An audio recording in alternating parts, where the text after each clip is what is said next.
This is Viterbi Voices, your chance to hear stories about research, classes, student life, and more. Directly from our students, faculty, and other members of our engineering community.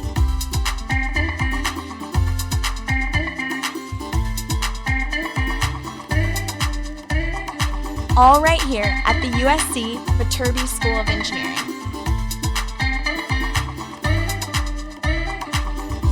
Welcome back into Viterbi Voices. I am one of your co-hosts. My name is Paul Ledesma. I'm the Director of Undergraduate Admission at the USC Viterbi School of Engineering. And my name is Audrey Roberts. I'm a junior studying mechanical engineering here at USC. Well, here we are. Again, another remote recording. I'm here at my home in Redondo Beach near the LA area. And Audrey, you're in Denver, right? Yep. How is the weather in Denver right now? It is really nice. It's supposed to snow this weekend though, so pretty classic spring weather for Denver where it gets warm enough that all of your trees flower and then it freezes and everything dies. So. Trees flower, everything freezes and it dies. Yeah.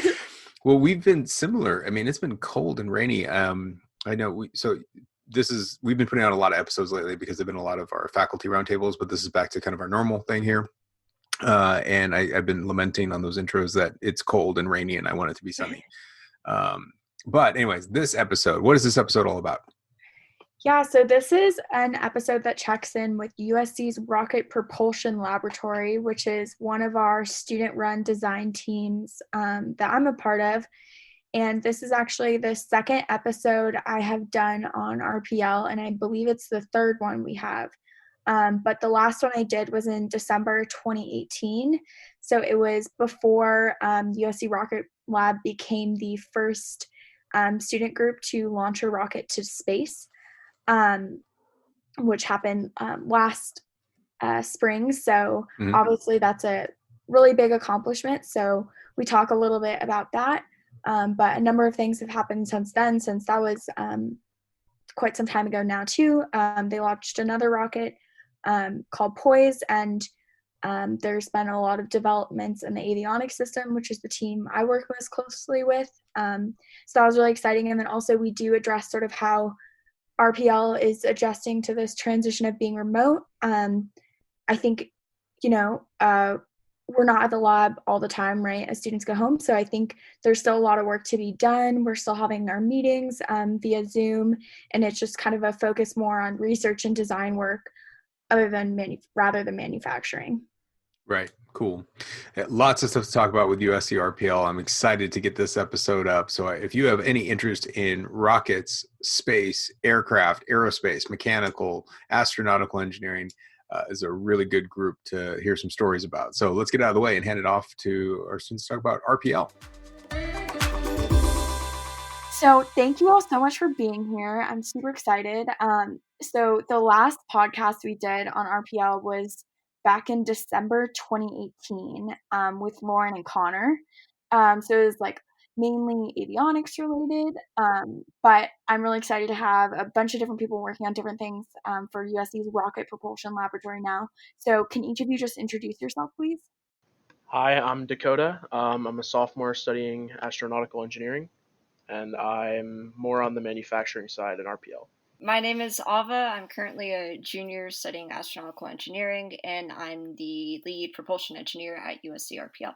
Hi, my name is Lauren, and I am currently a senior studying astronautical engineering, and I am the current avionics lead of USC RPL. Awesome. Thank you guys so much. And then can one of you briefly explain what Rocket Propulsion Lab is at USC? Sure, yeah. So I think the essence of Rocket Propulsion Lab was established about now going on 15 years ago, and really it's this precipice for designing a rocket that would then be sent to space, to become the first undergraduate student organization that completely designed and manufactured in-house a rocket that went to space. Fortunately for us, since we last talked, we actually did become the first undergraduate rocket group to reach space. We hit the Kármán line with the flight of Traveler 4. So in the interim, we've more or less been recasting the goals for this lab, but the essence of it is the same in that we take a bunch of interdisciplinary engineers largely concentrated in mechanical and aerospace and astronautical, with, again, some of the EEs and CS students kind of on the avionics side with what I do. And we all work together to build really the best rockets system that we can as an overall architecture. So right now we're kind of in between goals and recasting what we want to do as a lab. Awesome. Thank you so much. And yeah, so as Lauren said, since we last spoke, I guess almost a year and a half, 2 years ago now, USC RPL did become the first team to make it to space with Traveler 4.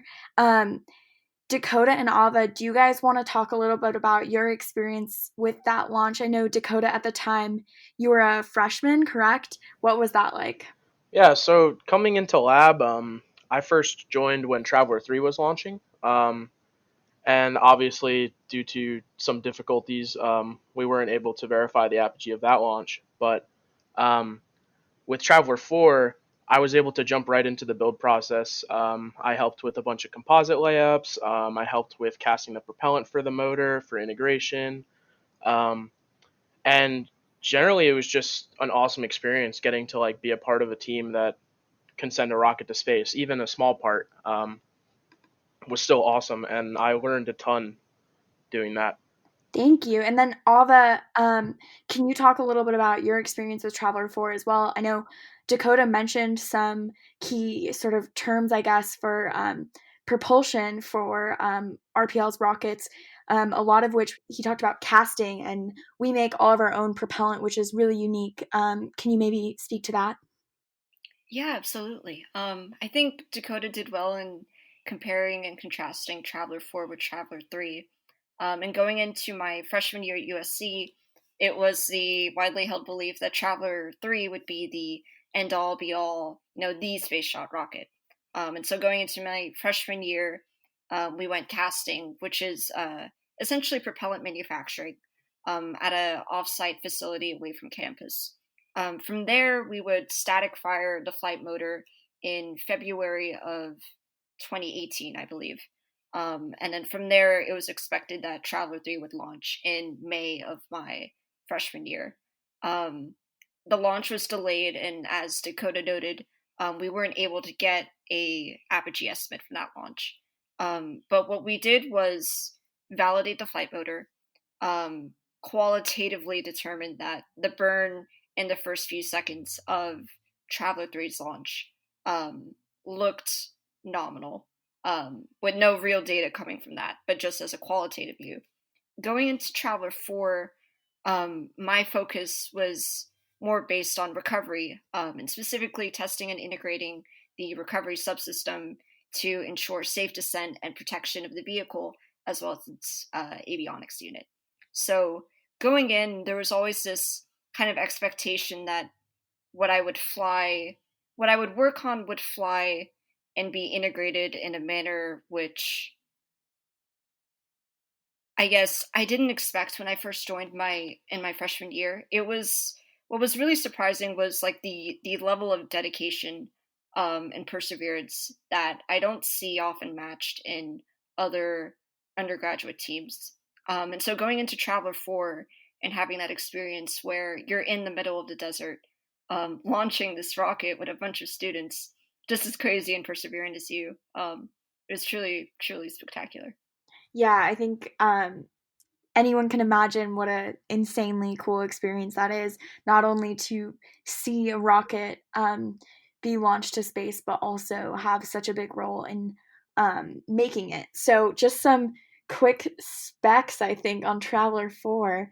I think RPL publishes all this information pretty readily, but its apogee was around 339,000 feet. And a lot of determining that apogee was some sort of data processing work and really involved, I guess, from the simulations teams and et cetera. That was largely simulations with, I believe, Connor Hayes being the pure avionics contributor from that side. So I did not actively really determine the final apogee, though I know what they did, so I can speak to the process. So effectively, we as an avionics team deal with a very unique set of issues in that we are launching an incredibly high performance vehicle to space, which is a relatively, high altitude, right? And we're going Mach 5. So when we were looking to piece together a flight computer, right, we run into a difficult situation of we're not compliant by ITAR regulations. And that's something that's kind of core to our value system and our beliefs, and that we don't want to exclude anyone from the organization by buying into those ideals. Right? We wouldn't be able to work with international students or non-US nationals, I guess. So with that, we are restricted in a flight computer sense, which kind of turns into this weird question of, okay, well, how do we determine where the rocket is? So our flight computer is a pretty much like artisan pieced together set of components and redundant components that give us a series of numerical readings that then we can back out to determine a final flight apogee. And you'll notice in the final white paper that came out for T4, it's a 90% confidence window with a 10% uncertainty, which I'm sure raises some eyebrows, right? Like, why are we 90% confident we hit the apogee we say we did? Well, so what we did from a flight computer perspective is we have a series of parts known as, or rather, we have a sensor called an IMU, which is pretty much industry standard. It's an inertial measurement unit, and it's good at recording values for a 6 degree of freedom space, and specifically like acceleration values. So, right, when you have acceleration values for the duration of the flight, you can then back integrate twice to get position. The interesting part about this, though, is because these readings are pulled rapidly, we can accumulate a pretty good picture of where we are. But as you integrate backwards, right, and this is where the Calc 1 and the Calc 2 kind of comes back to bite everyone, you have this additional like integrated term that comes into play every time you integrate instantaneously, right? It's that plus C factor that we're all dealing with. Or whatever you call that variable. And that increases, and that's something known as drift, right? So the way that we determine apogee is by back integrating our data, and with that we bite off a relatively large error margin. So that's what took so long. It was determining this, the method by which we'd integrate to get the narrowest margin of error based on all the sensors that are sitting in the flight computer, right? So that's why the final production of the flight apogee took roughly a month and then had to be qualled by the AIAA in order to give us the final U-hit space. Wow, that's awesome. It really, really shows us all. Calc 1 and 2 are going to come back to get you. They really will. So obviously this is a huge accomplishment, and I know the lab, deservedly so, has gotten a lot of accolades for it. But since that time, a lot of other stuff has occurred in lab. One of which was the launch in January 2020 of Poise, a different vehicle, and then also some current design work that I know Dakota's been involved in. So Ava, would you like to talk a little bit about the launch in January Poise? Sure, absolutely. I can speak to more of the propulsion side of Poise.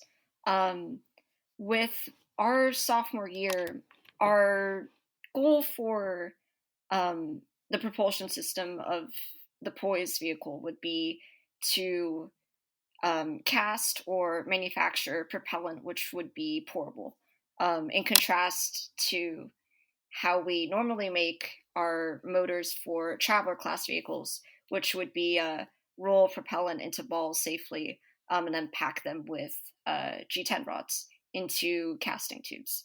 But our plan was to make manufacturing more efficient, and to increase the density of our propellant grains for Poise. So beginning in fall of 2018 to about April in 2019, that whole time frame was set aside to test different propellant formulations, measure their densities, get a qualitative view of their viscosities. From there, static fire a potential flight vehicle, characterize your propellant, get your AN values, integrate that into a vehicle, and then launch. And so in January of 2020, as you said, we launched a Poise flight vehicle with a nominal burn seen through flight. Great, thank you so much. And as Ava kind of mentioned, Poise was started as a sophomore design project, which is, I guess the best way to say it is sort of almost a tradition in RPL, where the sophomore class works on developing some sort of useful technology for the lab, which in this case was this portable propellant that Ava talked about. Now, Dakota is currently a sophomore and has worked a lot on a current sophomore project, which is a Finicil design for the motor. Dakota, can you talk a little bit about that? Okay, so the goal of this year's sophomore project is to develop a few things. So personally, the project I'm leading is called Finicil, and what that means is fins on a cylinder. And basically, in the past, we've used a Bates grain geometry, which gives you a neutral burn profile. And generally, you want to design everything to one burn profile because it has the same characteristics throughout the time that the motor is burning. With Bates, it requires you to manufacture the propellant in separate grains and then stack those together. And so the thing with that is that you have these casting tubes that you're casting into, and then you put all of that into another tube, and all of these tubes add weight to your rocket. What Finicil allows you to do is it allows you to get rid of the tubes, and it allows you to just have one long grain, and you can still get a neutral burn profile from that, which is the goal in all of this. And so along with this other project, Case Bonded, which allows you to remove the liners around the propellant and just cast directly into the case, you're able to save a ton of weight on the rocket. And so the goal with basically all of these projects come together, along with vacuum casting, which is another improvement on the process from Poise where they extrude the propellant. They all come together to try to make our propellant as good as it can be, and also make our motor design even better as time goes on. And hopefully the goal with this is to take all of these improvements and all of these weight savings and put it into a rocket that can be a 6-inch space shot instead of an 8-inch space shot, which is the diameter of the rocket, just to see if we can get everything so good that we can get it to space on a significantly smaller scale than we did with Traveler 4. Great, thanks. And so obviously, you guys have kind of gone through the developments with Traveler 4, but then a lot of stuff that the lab is currently working on. And I think probably everyone knows by now that we're attending school remotely, meaning most of us, if not all of us, are not really on campus anymore or in the area. How has this affected how you're able to develop the current projects that you're working on? So some of our projects are currently getting ready to go into the manufacturing phase or are already in the manufacturing phase. With Finicil specifically, we were planning on having a static fire pretty much the weekend of spring break, but unfortunately that changed when the quarantine started happening. But right now, there's still a lot of work being done for designing a flight vehicle for my class that hopefully will incorporate all three of those projects, because we haven't gotten to that point yet. And there's a lot of design being done for things like vacuum casting, such as scaling up to a size for an actual flight vehicle, and then Case Bonded, figuring out how we're actually going to manufacture a motor that is one grain instead of like doing it in sections. And then there's also a project called Head End Ignition, where it's more in the research phase right now, where we're trying to basically make our ignition system more efficient and more reliable. And that's in the research phase, so there's a lot of work being done there as well, since we're still designing things. Right, great, thank you. And then Lauren, has avionics been able to continue some of their work even though that we're no longer together? Yeah, definitely. So from an avionics perspective, I mean, it's incredibly detrimental to be just away from the team and not have like a localized meeting place. But we are blessed in that avionics is really not that affected by things like this, just by the nature of most of our work. Most of our work is either coding or using Altium tools to build up PCB boards or using NX for the structures design. So I know that through each of our sub-teams, there is a significant amount of work being done as of currently, namely to finish out the avionics unit for Dome Piercer, which is the next solid space shot that was slotted to be flown at the end of this semester, but obviously, due to kind of the state of things right now, will be hopefully this coming fall. So I know the structures team is hard at work putting the final finishing touches on what the avionics unit's going to look like for that flight. And then for a lot of it too, and I think I can speak for lab as a whole on this one, it's a great time for like research and development work. So for us, I'm super, super incredibly proud of the avionics team, and Audrey's a part of this team too. So I'm going to shout out to our lovely interviewer here. But this team has been so fantastic. I mean, when I started, it was literally like 5 people, and now we're hovering around 40 to 50. And just the bandwidth that has come on board and the amount that people want to contribute to kind of building out these projects has put us in a position to where we no longer are really struggling with the flight computer in a way that we used to. So actually, as of the end of the semester, we'll be done with what a flight computer for a solid rocket vehicle is really going to look like, which is insane because that's been really the entire past 15 years of this lab has been struggling to, reach a stable state of this computer. And what that means for us is that there's so much more bandwidth for other projects. So I think the one I'm going to call out right now is for the first time, we're starting to entertain the idea of what it would actually look like to bite off control theory on a vehicle. So I know that we're actively looking into, what it would look like to do some sort of RCS system. What's or, RCS? I say reaction control system. So things like tiny, like various nozzles and pulsars for cold gas or hot gas, or like TVC, so thrust vector control, which is a way, way off. But I know right now, kind of what we've been talking about with some of the current sophomores, as well as there seems to be, or some of the sophomores coming up next year, is that there is interest in integrating something like a reaction wheel. So starting to really bite off what these control systems look like from an electronics perspective has a lot of new people interested. So I'm super excited to see us grow kind of our electromechanical interface moving forward. So there's a lot of exciting things going on in the electronics realm. Awesome, thank you. And one thing that you touched on was sort of the growth of this team.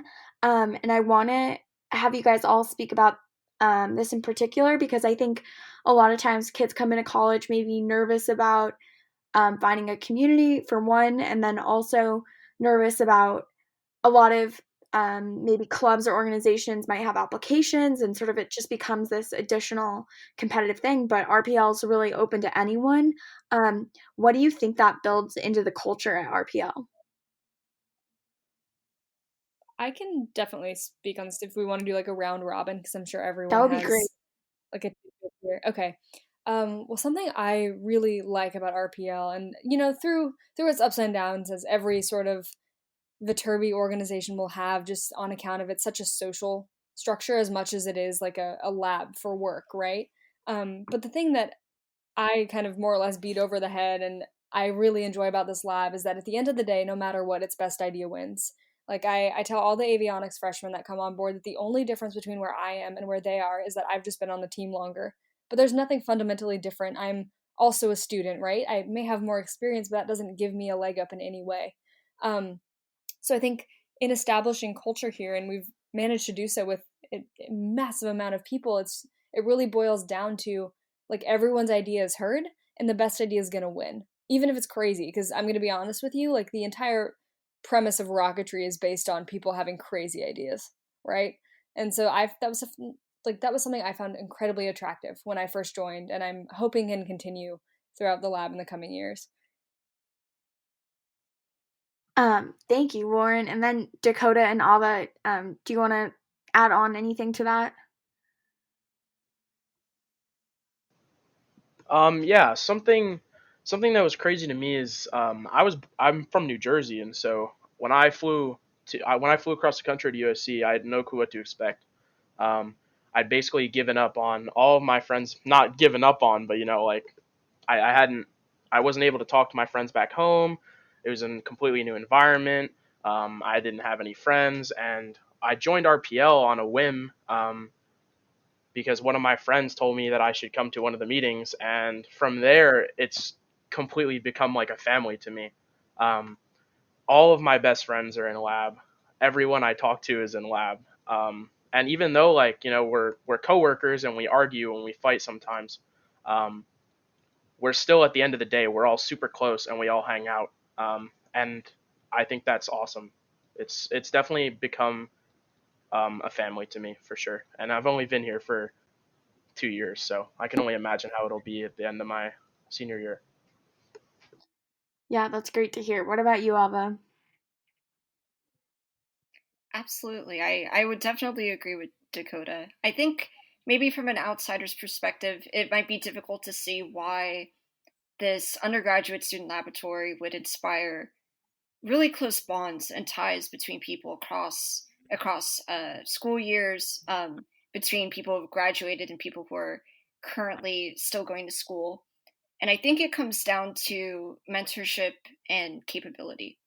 I think what was powerful for me as a freshman, who hadn't taken an engineering class yet, whose biggest rocket she ever launched was maybe like a 3 inches in diameter, a foot tall, maybe. I think in terms of that you had done that before, but I mean they were pretty tiny model rockets. Definitely not on the scale of lab. But it boils down to mentorship and capability and the capacity to create bonds between students in order to work towards a common goal, right? To be able to work with people who have different disciplines, different points of view, different management styles, different modes of engineering, and being able to be fluent in how everyone speaks and relates to each other, be able to translate technical concepts into concepts that people from any background, EE, Mechie, Sims, can understand. And with all that, still have the capacity to be friends and to bond and know that when you're working on a part, whether it be a composite layup, you're at a static fire, you're at a launch, you're with this intensely close social group that also doubles as this professional group with profound depth, I think, in terms of organizational history as well as capability. Well, thank you all so much. I know, RPL is such a great organization, and I'm really grateful, at least, to have this at USC. I think, as you have all said, it's brought tremendous growth for students in terms of technical capability and also just that community as well. Is there anything you guys would like to add? I don't think so for me. No? That's cool. Well, I think we basically covered it all. So thank you all so much. I really appreciate it.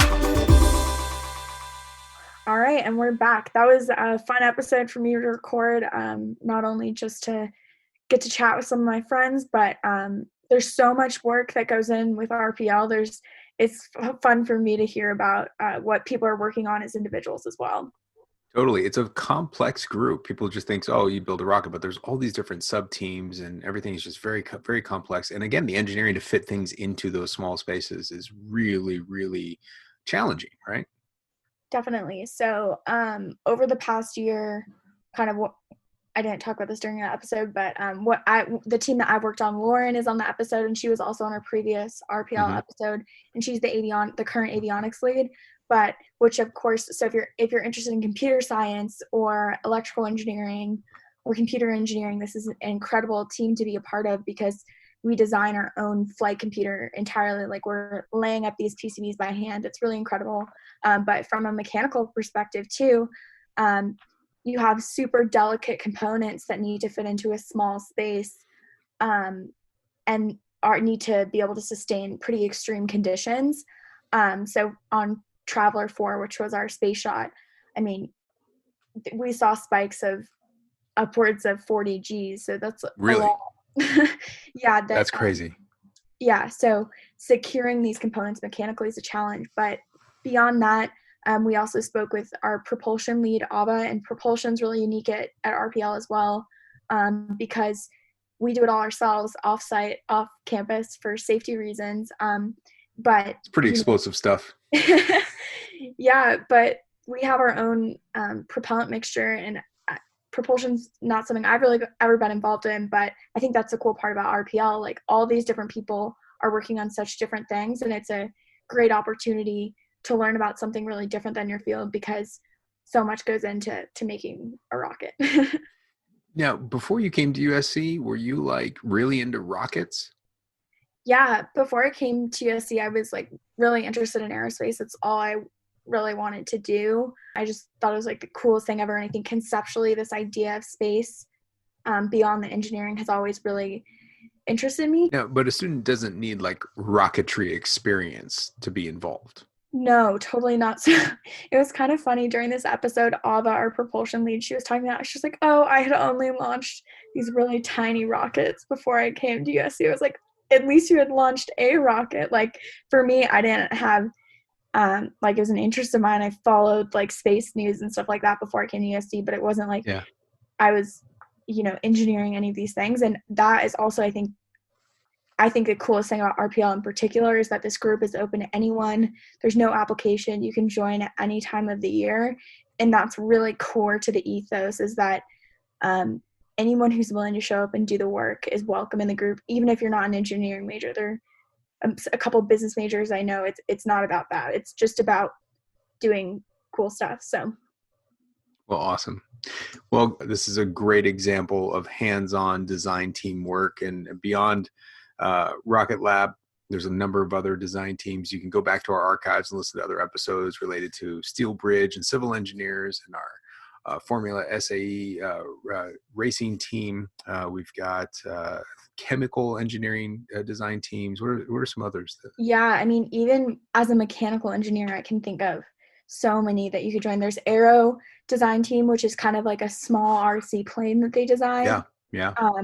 There's like a solar car team. There's Formula SAE. So there are a number of car teams. There's like there's Robo Sub. So they compete with small underwater submarines that they design. There's Aspen, which is a nuclear propulsion group that has just started.